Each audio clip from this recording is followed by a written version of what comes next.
Model, 2016 Mercedes-Benz Sprinter 313 CDI long wheelbase, fridge Luton box van taillift 79k low miles ideal recovery truck no VAT bargain. Body, white, Luton box. Mileage, 79,860. MOT, the 28th of March 2026.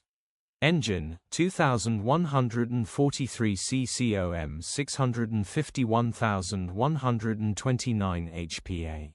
Transmission, 6-speed manual, rear-wheel drive. Mechanical summary, starts great.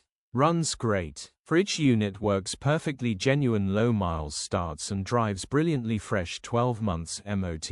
Will make a brilliant recovery truck or use it as a fridge, Luton box grin.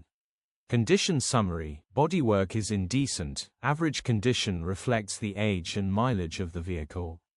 Interior is very clean and has plenty life left in it.